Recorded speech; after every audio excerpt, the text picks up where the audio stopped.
Você já assistiu um vídeo legal no YouTube e comentava algum filme ou alguma música e quando foi buscar de novo, viu que o vídeo tinha sido removido? A gente tem que discutir um pouco sobre direito autoral na internet. Eu sou o Guilherme, eu estou aqui com o Vitor Dering e a gente vai conversar um pouquinho sobre a contribuição do CEP para a Estratégia Nacional de Propriedade Intelectual que foi aberta à consulta pública e fechada recentemente, né, Dids? Vocês vão Boa ver que eu vou tarde, Gui. chamar o Vitor de Dids com frequência. Uhum. Boa É, tarde, Gui. Vamos lá. vamos lá. Dids, o que foi essa consulta pública que você encampou, né? Então, Gui, o Ministério da Economia lançou, agora em agosto, né, ficou aberto até setembro, uma consulta pública sobre uma versão de uma estratégia nacional de propriedade intelectual. O que é essa estratégia? É um documento que pretende traçar os principais objetivos e diretrizes do governo federal para políticas públicas em termos de propriedade intelectual para os próximos anos. Na verdade, um longo prazo bem razoável, é até 2030. Basicamente, essa estratégia ela trabalha com um diagnóstico de que o ambiente hoje em dia de propriedade intelectual, que envolve tanto proteção de marca, propriedade industrial e direito autoral, entre outros, está muito defasada e que você precisa de uma série de políticas públicas para modernizar isso e ter um sistema que seja melhor, mais responsivo. E aí você está falando dessa questão de modernização. A ideia é modernizar para atender o quê? O que que eles querem com essas mudanças? Então, o diagnóstico que se faz é que hoje em dia o sistema brasileiro de propriedade intelectual ele é muito atrasado, inclusive em termos de proteger direitos de criadores, de inventores, de autores, e que isso atrapalha o desenvolvimento econômico de vários setores baseados em criação. A ideia geral é a seguinte: você precisa ter um sistema mais eficaz para que os criadores possam procurar os direitos deles e proteger esses direitos de forma mais clara para você ter um incentivo à criação e, portanto, um desenvolvimento do setor. Ao mesmo tempo, tem uma preocupação com o equilíbrio, porque ao mesmo tempo em que existem, claro, os direitos de criadores, existem outros direitos, outros interesses sociais, interesses públicos em jogo, e eles precisam ser protegidos também. Então, por exemplo, você tem que proteger o direito do criador, mas ao mesmo tempo você tem que permitir um certo uso desses bens que eles produzem, dessas obras, enfim, dessas invenções, para um tipo de interesse público. Então, por exemplo, uma questão muito clara, né, que é muito atual sobre um equilíbrio nesse sentido são regras possíveis de quebra de patente, por exemplo, ou de uso comum de patentes, ou seja, hipóteses nas quais você pode autorizar um uso coletivo desses bens, essas obras, essas patentes, essas criações para outros fins que não são que não são simplesmente os fins particulares dos autores, dos criadores. Eles E querem criar um ambiente isso, mais propício a Dits, isso. a gente está falando bastante de produção, indústria, né? Mas tem toda uma gama de direitos voltados para pessoas como a gente, né? Que produz conteúdo, às vezes escreve alguma coisa, faz algum vídeo, ou tem esses filmes, né? Que você mencionou de produtores de conteúdo, especialmente na internet, né? Por que que é importante contribuir para uma estratégia que é tão ampla, com tantos eixos, que vai de patente até o produtor de conteúdo? Por que que o CEP quis contribuir? Então, o nosso foco principal é justamente o direito autoral. E essa é uma questão na qual a estratégia ela necessita muito de contribuições. Porque o foco da estratégia, como eu tentei ressaltar aqui, é muito mais em propriedade industrial e é muito mais em questões mais caras da propriedade industrial e muito menos a direito autoral. E o problema disso é direito autoral e a agenda de direito autoral da qual nós participamos, no âmbito da qual nós produzimos uma pesquisa desde esse ano, tentando tratar sobre as necessidades de reforma na legislação autoral hoje em dia. Você tem uma necessidade de reforma que não é abrangida pela versão atual dessa consulta, né, da estratégia. A versão atual da estratégia ela trata muito sobre propriedade industrial e menos sobre direito autoral. Então, existe uma intenção clara na estratégia de reformar a legislação de direito autoral, mas não está muito claro em que sentido o governo quer reformar a lei e para que fins. E isso é parte do problema. Se você for pegar as necessidades de reforma de propriedade industrial hoje em dia, a finalidade é muito econômica e dá para entender isso. Mas os sentidos nos quais você vai equilibrar e os objetivos e diretrizes que você vai ter são diferentes do direito autoral. Porque o direito autoral tem uma dinâmica de criação e uma série de direitos envolvidos que são muito diferentes da propriedade industrial. Então, essa ideia é geral. Nós temos hoje uma lei de direitos autorais, a Lei 9.610 de 98, feita há 22 anos, que foi muito pouco mudada desde essa época e que hoje é muito defasada. E que hoje está muito atrás de muitas discussões que nós tivemos nos últimos 20 anos sobre direito autoral. Por quê? Porque em 98 mal havia internet no Brasil, né? Desde então, nós temos um desenvolvimento do debate sobre direito autoral, principalmente na internet, modelos de negócios digitais, necessidade de criadores, de consumidores, de produtores, de entidades de defesa coletiva de direitos, enfim, gravadoras, etc. E das próprias plataformas que abrigam esse conteúdo na internet, e essas necessidades, os conflitos que nós vemos surgir disso, não são resolvidos hoje pela legislação que está vigente no Brasil. Então é necessário mudar essa lei, mas é necessário mudar essa lei com atenção a assegurar direitos e garantir uma mediação eficaz entre direitos dos vários atores envolvidos.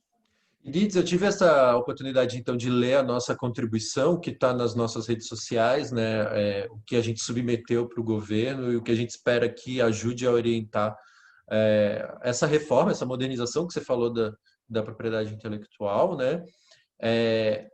Observando e lendo o documento, você colocou lá a importância de se pensar outros direitos quando a gente está mencionando direitos autorais na internet, né? Você pode dar para a gente ir finalizando aqui alguns exemplos de direitos que você acha que são importantes e que foi colocado na nossa contribuição, né? Esse conjunto e que poderiam nortear essa modernização da lei? Eu destacaria dois tipos de direito diferentes que não são muito abarcados pela lei hoje em dia, né? O primeiro é um direito autoral mesmo, é um direito autoral realmente, mas é de pequenos produtores e de produção derivada de conteúdo, né? Hum, Produção, na verdade, você está falando de autores que também são usuários de plataformas, né? Então, por exemplo, tem muitos YouTubers que constroem toda a plataforma, o canal, o conteúdo deles a partir de uma criação que é ou derivada ou que usa outras obras que são protegidas em alguma medida. Por pra, exemplo, por pra, exemplo, eu estava vendo outro dia, tem um canal que eu acompanho que é uma pessoa que faz comentários sobre filme. E aí exatamente. ele faz uma análise extensa de Star Wars e outros filmes desse tipo, e ele vai colocando trechos do filme para ir comentando. É isso? Exatamente. Por exemplo, gente que faz resenhas, vlogueiros que fazem resenhas de filmes, que fazem resenha ou gameplay de jogos, de videogames, Hum. eventualmente o cara pode fazer um comentário sobre música, etc.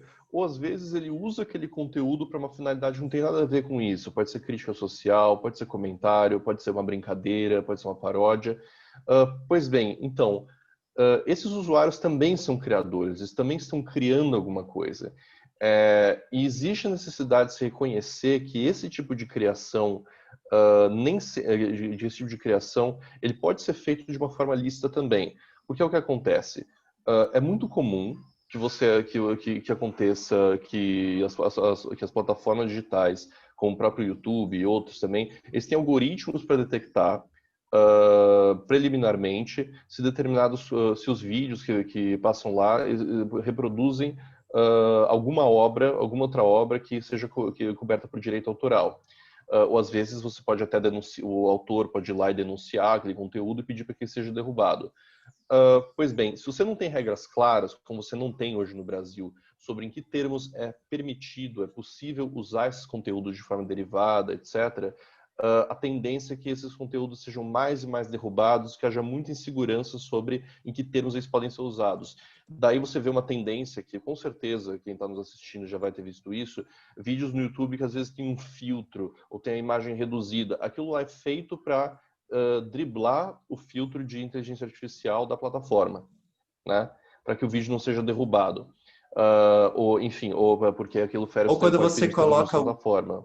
quando você coloca alguma música e ele monetiza o vídeo automaticamente porque você colocou uma música que tem direitos autorais envolvidos, né? Exatamente. Eu tenho um exemplo pessoal disso. Na época em que eu me formei no colegial, a minha turma havia feito um vídeo, na verdade, um vídeo que era uma montagem de fotos, etc., da turma, e colocou no fundo uma música. Eu fui ver um tempo depois, faz muito tempo isso, então é um exemplo obviamente ultrapassado. Na época eu fui ver, eu fui ver o vídeo e a música tinha sido, e estava sem música, porque houve obviamente uma Ah, percepção de que aquilo violava o direito autoral. Isso é muito comum. Trechos às vezes de vídeos, enfim, que são nos quais a música é tirada porque aquele trecho é modificado, porque existe uma denúncia ou um filtro de inteligência artificial da plataforma que percebe aquilo como uma violação potencial de direito autoral. e você falou de Então, dois direitos, né? uhum, E qual sim, seria o segundo? existem os direitos de criadores, né, que são muito importantes, e existem os direitos de usuários, né, também. Em que sentido? Quando você está falando de um pequeno criador, você está falando também de um usuário, mas também tem um usuário que atua simplesmente como consumidor daquele conteúdo. Quando você restringe muito a possibilidade de uso de determinadas obras, a ponto daquilo ser necessariamente tem que ser autorizado, tem que ser, enfim, tem que ser monetizado, você está também restringindo direitos daqueles consumidores a conteúdo educacional, a conteúdo cultural. Por exemplo, a partir do momento em que eu tenho um liame muito pequeno, uma das hipóteses que a lei atual permite o uso não autorizado de obras protegidas é paródia, por exemplo. Mas quando você tem uma interpretação muito pequena, muito estreita do que é uma paródia, eu posso ter meu conteúdo derrubado, que você pode entender que ele passou do limite do que é uma paródia, né? Aham. E aí eu posso deixar de produzir um conteúdo que pode ser culturalmente ou educacionalmente relevante. Em última instância, quem é finalizado por isso é o usuário de internet que tá atuando como consumidor naquela relação. Então esses são os principais direitos: pequenos criadores de produção derivada e consumidores. E aí, Dids, eu como professor ainda fico mais interessado ainda, né? Porque a gente como professor usa foto, imagem, vídeo nas aulas, em slide, né? Foi uma das grandes preocupações que surgiram nessa época de ensino emergencial, de ensino remoto. Eu vou gravar alguma coisa, vai para o YouTube e aí eu vou colocar uma foto no slide, eu posso, não posso? Então, isso que você está trazendo é realmente uma preocupação que aflorou em todo mundo. Muito legal, muito bacana essa contribuição que você elaborou junto com o Alexandre Pacheco, nosso coordenador, né, Vitor? E a gente E Tatiane disponibiliza, né? Guimarães, a E a ilustradora. Tatiane, boa, bem lembrado. E a gente disponibilizou aí nas nossas redes sociais para quem quiser dar uma olhadinha. Como uma consulta pública, ela traz mais pontos de reflexão, né, do que propriamente soluções, que é uma segunda etapa da nossa reflexão aqui, né? Exatamente, exatamente. E é um caminho longo, na verdade, para se discutir a reforma dessa lei. Nós sabemos que ela vai ser proposta de alguma forma no futuro próximo. Essa reforma, outras propostas de reforma já foram propostas antes. Enfim, é uma agenda bastante importante, bastante urgente. Mas ela precisa ser feita com cuidado. Que bom. Então, para quem chegou até aqui na nossa conversa, acompanhe o que a gente estiver produzindo sobre esse tema. Vai ter mais produções, vai ter mais contribuição para o debate público e a gente está de olho nessa modernização da lei. É isso, muito obrigado. Tchau, tchau, gente.